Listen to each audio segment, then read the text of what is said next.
¿Cómo están? Muy buenas noches. Es lunes 2 de junio de 2025. Esto es Política para Adultos en vivo desde el Teatro Zoco. Escuchen nuestro público, ¿cómo está?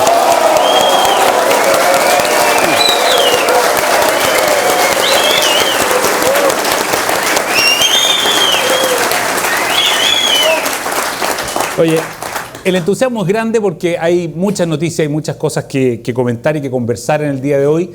Pero quiero partir con don Pepe Out, porque yo me quedé un poco preocupado, Pepe, porque tú dijiste en un medio amigo que te parecía que este era el mejor discurso del presidente Boric en los 4 años. No es eso lo que me preocupó. Me preocupó que el presidente Boric te respondió un tuit.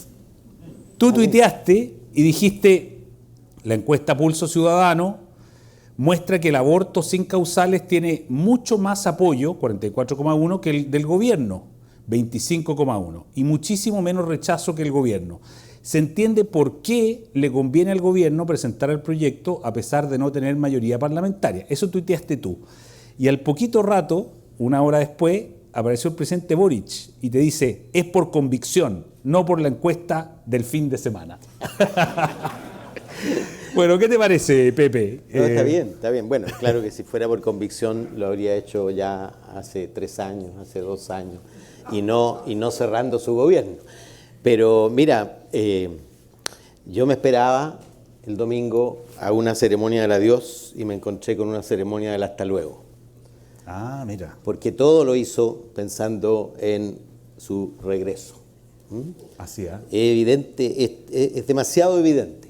Primero, se situó como reemplazo de la figura de Michelle Bachelet como único vínculo de unidad entre las generaciones y entre los distintos sectores políticos. Es decir, ocupando ese espacio. Hoy día, tú sabes, la única capaz de unir a ese conjunto heterogéneo, diverso y hasta contradictorio a veces es Michelle Bachelet. Él se autoproclamó el heredero de Bachelet en ese sentido. Y estaba ya sentada ahí, de hecho. Ahí y estaba sentado fila. Y se paró, por supuesto, a aplaudirlo, en fin. Luego hizo una relectura del estallido, con condena a sus episodios violentos y con relectura de la equivocación de la izquierda de entender el estallido como la negación de los 30 años. Se planteó como un político del arte de lo posible. Como él, Es decir, digamos que quedó definitivamente atrás. Yo creo que es la consagración de la mutación. Quedó definitivamente atrás el diputado que se situaba, a confesión propia, a la izquierda del Partido Comunista, como revolucionario anticapitalista, como simpatizante de las revoluciones bolivarianas, y se instaló en tenemos que dialogar, es decir, valorar los acuerdos. ¿Por convicción o conveniencia? ¿Cómo lo veis? Bueno, yo creo que en este juego de la oruga y la mariposa, evidentemente que alguien que estaba aquí en primera fila me dijo si estaban haciéndolo por convicción o por obligación. Yo creo que parte la obligación y termina la convicción, porque cuando uno tiene una determinada conducta, si no ajusta el discurso a esa conducta, o terminas con una disociación, es decir, una enfermedad mental, que es una disociación cognitiva, creo que se llama, o cambias tu manera de pensar, porque no puede permanecer por mucho tiempo una práctica distinta a tu discurso. Yo creo que es tardío el reconocimiento. Yo creo que habría sido mucho más eficaz este reconocimiento al segundo año y no al terminar su gobierno, pero lo que te dice es que está pensando en instalarse como el principal líder del progresismo para los próximos 4 años. Y volver. Apostando, por supuesto, a que la constante histórica de las últimas 4 elecciones y la que va a ocurrir en la quinta, vuelva a ocurrir en la sexta. Que se vota por la oposición cada vez que hay elecciones. Gerardo, bienvenido a Chile primero. Gracias. Segundo... Se me acabó la licencia. Sí. La licencia médica, claro. Por eso que andaba viajando. Sí. Oye, Y como ahora va a haber metro al aeropuerto, cada vez que tengas licencia, vas a poder irte en metro para Sí, afuera de Chile. exactamente. Así que está muy bien. ¿Qué te pareció el discurso del presidente Boric? Así, una pregunta bien amplia para entrar. O sea, yo coincido con Pepe, es un hasta luego, él se ha instalado ya como el protagonista de la izquierda, una persona joven. Yo a mis niños les digo que se preparen porque yo creo que lo van a tener muchos años, como Freddy Krueger, esto va a aparecer así un pop-up, va a estar siempre listo. 40 años. Claro, 40 años, imagínate, con la longevidad que tiene la gente hoy día, lo pueden tener, no sé, unas 10 elecciones más por lo menos. Va a empezar a competir con Meo, yo creo. Todo. En la cantidad de elecciones, claro.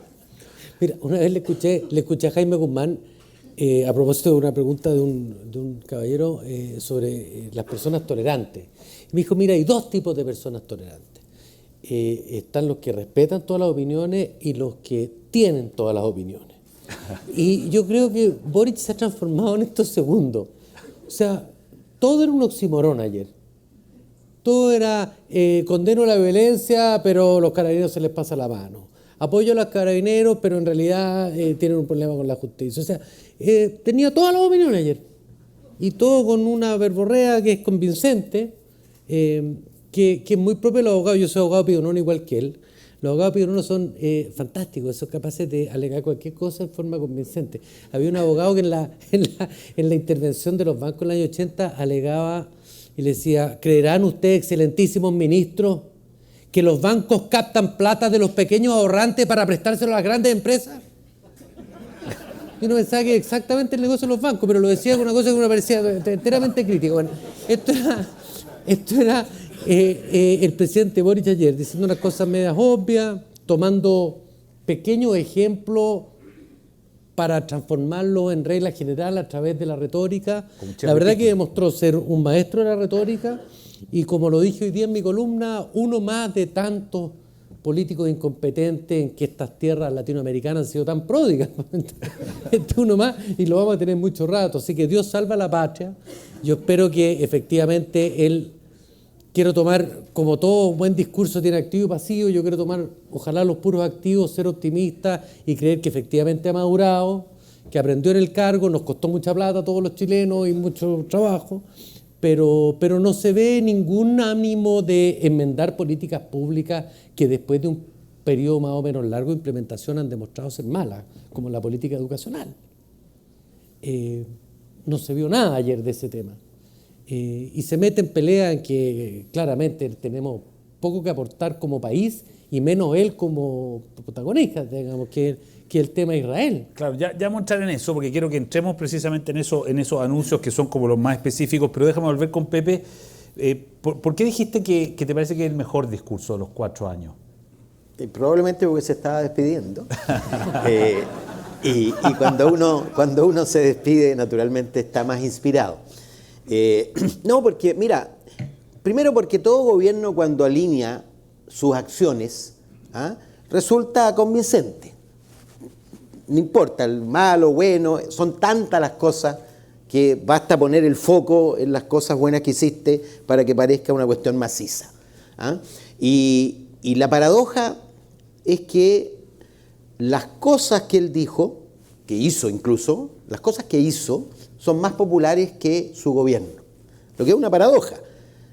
Él tendría que preguntarse por qué, siendo tan popular las 40 horas, siendo tan popular el royalty minero, siendo tan popular, en fin, tuve éxito donde los otros dos gobiernos habían fracasado en la reforma de las pensiones, en fin, ¿por qué me apoya solo el 27%? Subió 5 puntos, después de Sí, 32. pero había subido 10 puntos en la del segundo año, verdad. Por una cuestión básica, porque Siempre sube después de su discurso. el último año, después, sí, en los otros presidentes no ocurría, pero Es que lo hace bien. tiene el don de la palabra claramente. Claro. El problema es que la fuerza de las palabras va disminuyendo en la medida que va transcurriendo el tiempo, porque las opiniones ya están, los juicios ya están más consolidados, entonces cuesta mucho más cambiarlos. Y eso explica que un discurso puede hacer variar 10 puntos al segundo año, pero al cuarto solo 5 puntos. Claro. Y por lo demás, esos 10 puntos que varió al segundo año volvieron en 2 semanas a caer. Yo creo que un buen discurso, primero la forma, de todas maneras, él hace muy bien la individualización de los beneficios, ¿ah? Es decir, mostrar beneficiarios concretos de cada una de sus cosas. Luego, sus confesiones parecen reales, sus autocríticas parecen verídicas, sabe manejar el humor y la emoción. Es decir, podría él hacer un taller de comunicación política. De oratoria, de comunicación política, sin duda alguna. El punto es que, a mi parecer, no va a mover la aguja. Ya. Y la o sea, pregunta, estos 5 puntos que subió, ¿y tú crees que...? No, vuelven rápidamente. Además, subió del 27 al 32, digamos, o sea, se mueve dentro del 30%. La pregunta es si acaso le ocurrirá a Gabriel Boric lo que le ha ocurrido a todos los presidentes, a todos sus antecesores en la moneda, que es que el último año, cuando salen del conflicto y la gente empieza a pensar en los que vienen y no en los que están, empieza a subir, a verse de manera más desapasionada su obra y decir, bueno, ya no fue tan malo, o mira, reconozcámosle esto, este otro. Y va a llegar la guagua. Violeta, además, que la nombró 2 o 3 veces ayer, supuesto, o sea, yo creo que la guagua es los clave, padres, ¿no? de familia tan escasos en estos tiempos son bien valorados. Claro. ¿Ah? Pero la pregunta es si le va a ocurrir o no. Y él tiene un problema.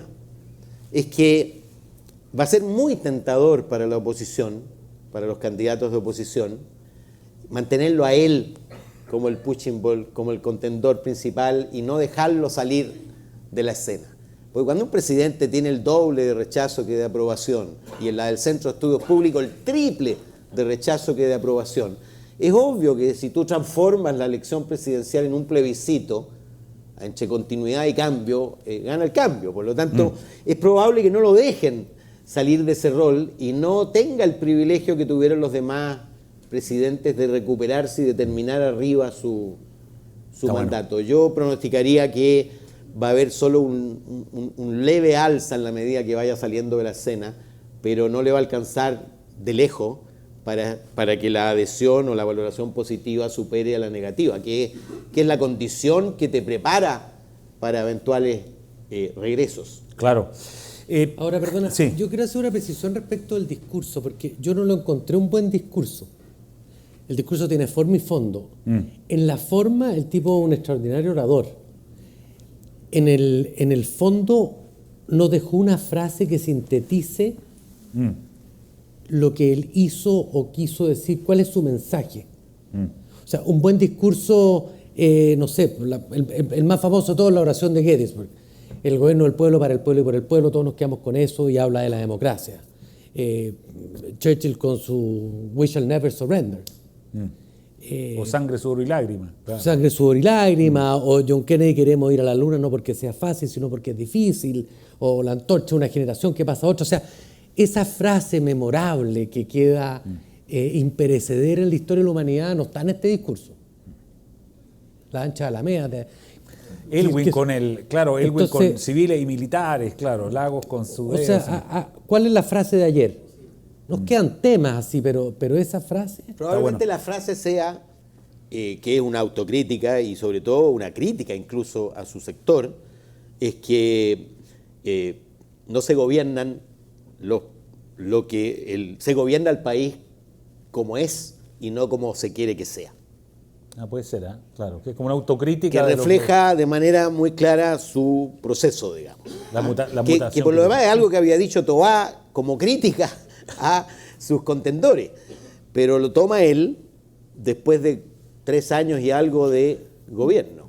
Yo celebro lo que está haciendo, lo que está reconociendo para encontrar esa frase, sí.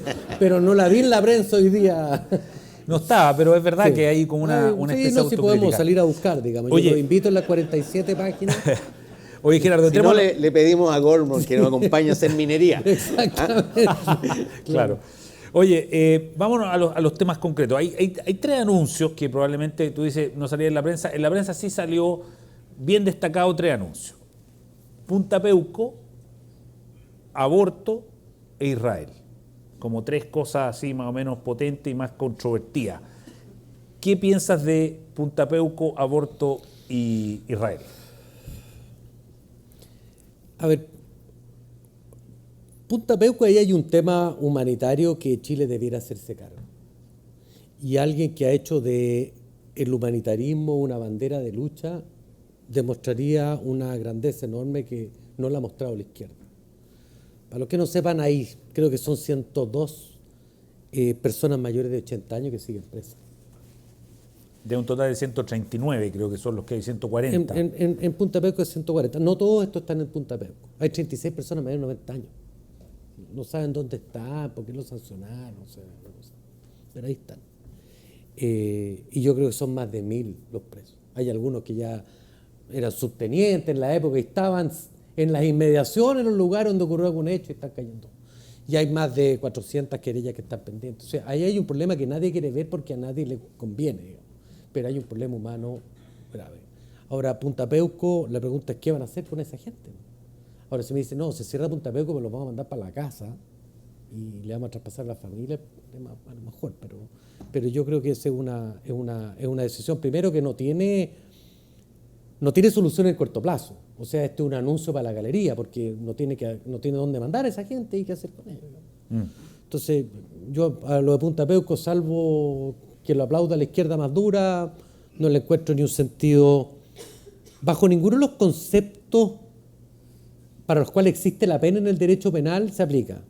No rehabilita, gente de 90 años, no castiga, ya llevan años ahí, o sea, no tiene ningún sentido esto, es una venganza, más bien es un disuasivo para que nadie en el futuro jamás se le ocurra repensar siquiera algo parecido. Igual puede tener otra parte del derecho yo creo que también Una de las funciones del derecho. Claro.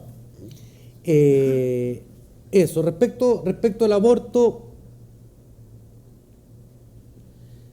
yo creo que hay poco que ganar y mucho que perder en la discusión del aborto en este minuto, porque yo creo que la sociedad chilena está preparada para las tres causales. Tenemos un problema de natalidad que es mucho más grave. Cuando uno ve los índices de natalidad hoy día, donde la natalidad efectivamente ha caído más, es en el embarazo adolescente menor de 18 años. Entonces, cuando dicen hay 400.000 casos de aborto, yo quisiera verlos dónde están, porque no están en las cifras. Y hoy día, con el avance de la ciencia y la educación sexual y los temas de anticoncepción, yo creo que es un problema más teórico que real.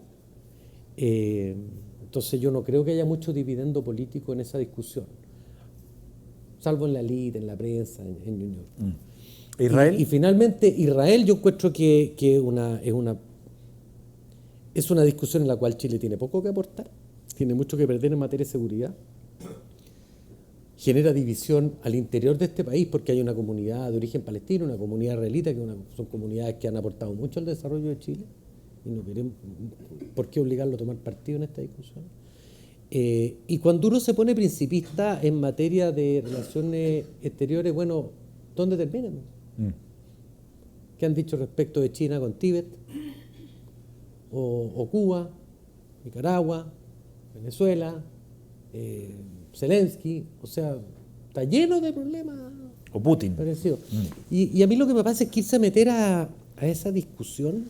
Yo no sé si los peruanos atacan, desde Tacna atacan a Arica, matan a 1.300 jóvenes en un concierto, secuestran niños, mujeres, violan, pasan las calles. Si nosotros aceptaríamos que los israelitas vengan a decir que vamos a hacer nosotros con Tacna. Entonces yo prefiero que Chile no se meta en esa discusión. Interesante, Pepe, las mismas tres cosas. Punta Peuco, aborto e Israel. Bueno, Punta Peuco tiene en verdad un carácter simbólico, no solo por la recepción, sino por el gesto concreto, que es inexistente. Es humo. Así es. Sí, porque no es el cierre de Punta Peuco, Gerardo. Es convertir Punta Peuco en una cárcel corriente, sin desplazar a los actuales, que ya están. Porque ya están. O sea, no es nada. Y hay un 125% de sobreuso de Punta Peuco. Entonces, francamente, eso es estrictamente para la barra brava, pero al final la gente de la barra brava se da cuenta de lo que ocurre y se te vuelve como un boomerang. Si no, lee las declaraciones de la senadora Campillay. ¿Qué dijo la senadora? Es decir, la recepción es durísimo con el presidente. La recepción en la izquierda dura de eso es un caramelo envenenado. El aborto y lo de Israel, tiene razón el presidente con su tuit, son convicciones bien íntimas del presidente. Él viajó a Palestina y fue un viaje para él iniciático, soy testigo de eso. Pero además... Creo que eso le abrió como una dimensión de... Sí, se comprometió humanamente, digamos, después de recorrer y de ver el drama. Y yo le agregaría, ambos temas, fíjate, son más grandes que el apoyo del gobierno. Israel... Son minoritarios, digamos, el aborto es minoritario todavía en la sociedad, pero la encuesta Pulso Ciudadano del fin de semana muestra que el apoyo era mayor que el rechazo. 44%. Claro, versus 30 y algo. Suponte que hay un 40%, pero cuando tú miras lo que hizo CADEM ayer, que es evaluar al gobierno después del discurso. Fíjate que el 61% de las mujeres evaluaba positivamente y solo el 40% de los hombres. Cuando yo me pregunto qué es lo que tenía, me imagino que ese es uno de los elementos clave. Entonces, claro, es una posibilidad de crecer, porque no es su barra brava. Cuando tú miras, cuando tú haces el cruce del apoyo al aborto, 1/3 de la gente que se identifica de derecha apoya el aborto sin causales hasta las 12 semanas.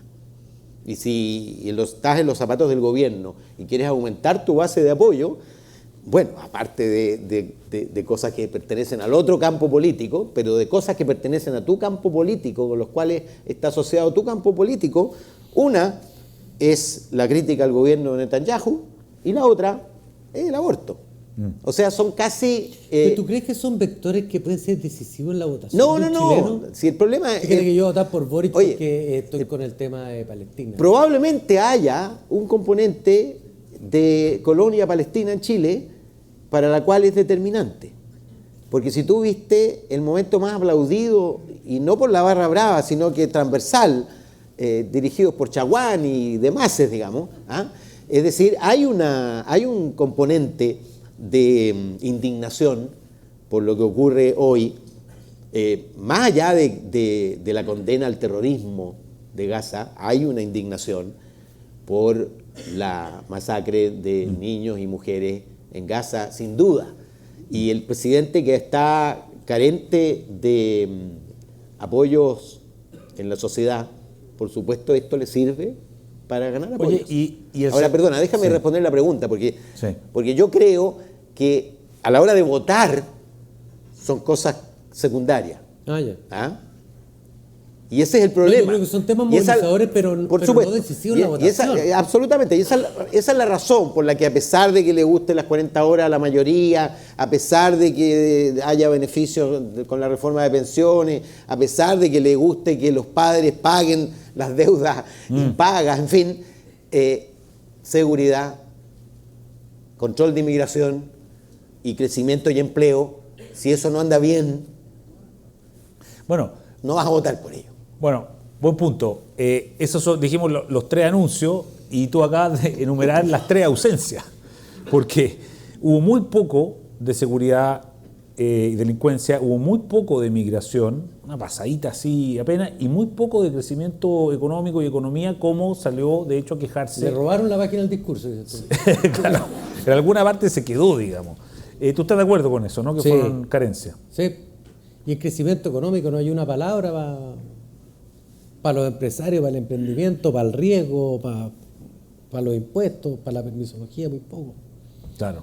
En seguridad hubo algo respecto de la cantidad de proyectos de ley que habían aprobado. Y los recursos y esto es re fácil, porque la derecha siempre va a apoyar eso. Imagínate si la derecha en su gobierno dijera, oye, vamos a trabajar 20 horas y negociación por rama. Me imagino que la izquierda se va a sumar. Claro. Si la derecha sale celebrando eso. Claro, obvio. ¿Para qué oponerse? Y de las 3 carencias, Pepe. O sea, lo que faltó, creo, en el discurso son el acompañamiento concreto de lo declarativo. Porque lo que queda claro es que si tú comparas el primer discurso con el cuarto, la presencia tanto de la seguridad como del crecimiento es, no sé, 20 veces más importante que lo que fue en el primer discurso. Sin embargo, obviamente no se acompaña de acciones concretas, sino más bien de la defensa. El único ministro que citó fue Marcel, con nombre y apellido. Claro. ¿Ah? Y en general, tanto en crecimiento como en seguridad fue para defender lo hecho, pero no para proponer Es que yo creo que no sabe caminos cómo y hacerlo. soluciones. No creo que tenga claro cuáles son las palancas que generan crecimiento económico. O si las conoce, no está dispuesto a moverlas, porque significa romper con algunos esquemas que la izquierda quiere mucho, ¿no? Claro, en crecimiento dijo, el país va a seguir creciendo porque la macroeconomía está ordenada y porque hay inversiones que vienen, porque vamos a destrabar inversiones, porque en unas próximas semanas se va a aprobar el proyecto de la permisología y qué sé yo, pero claramente no entiende es nada. vago todavía, ¿no? Como que no, Sí, como que no falta sabe, concreto. O sea, ese es uno de los temas, pero o sea, todos los que están con proyectos saben que ese proyecto de la permisología mejora, pero no soluciona los temas. Ahora, Los temas están trancados hace rato. Convendrán ustedes conmigo Sí. que el escenario iniciado en octubre del 2019 y la incertidumbre que se prolongó después con la elección del gobierno, la nueva constitución, en fin, todo ese proceso, quedó completamente despejado.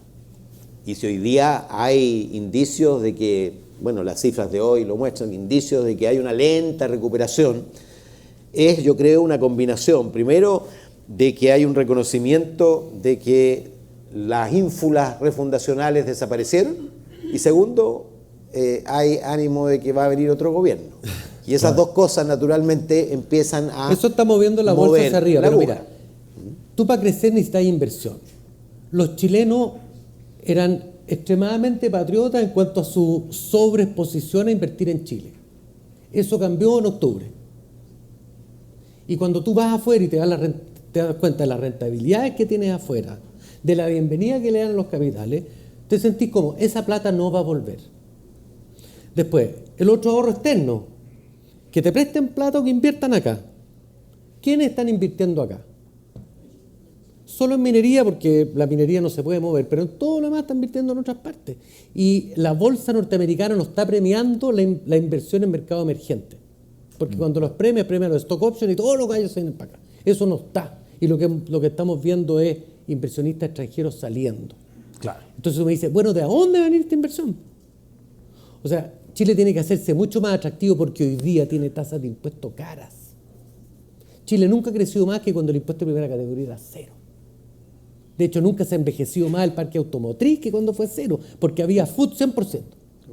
Entonces, la gente antes de gastar sabía que le costaba un 40% gastar. No gastaba, siguió reinvirtiendo. Ese ciclo, yo creo que le es absolutamente desconocido al presidente. Y Oye. entonces no sabe cuáles son las palancas. No, y si las porque, sabe, no está oye, dispuesto a usarlas. Venían, no porque hubiera bajos salarios y bajas tasas de impuestos, pues venían porque había estabilidad política, había horizonte común de desarrollo, y eso es lo que entró en cuestión. Es que nunca es En monocausal. Sí, hay muchas cosas. Por supuesto, pero eso es cuando el integral. mundo se integra, hoy día tenemos tratados de libre comercio, tenemos condiciones, oye, la plata está, los proyectos están, pero ¿y por qué no lo hacen? Pues pregúntele. ¿Tú has visto una reunión que él vaya a preguntar? Cada vez que se juntan con él empieza a dar lecciones. Y la gente lo mira diciendo, pero si este sería subgerente en mi empresa. Oye, buenísimo. Estamos en la hora, lamentablemente, pero la gracia es que quienes están aquí en el Teatro Zoco nos quedamos un ratito más en la conversa del Off the Record, pero despedimos a quienes nos han acompañado a través de nuestro canal de YouTube. Así es que muchas gracias, Pepe, muchas gracias, Gerardo, y muchas gracias a ustedes por acompañarnos esta noche.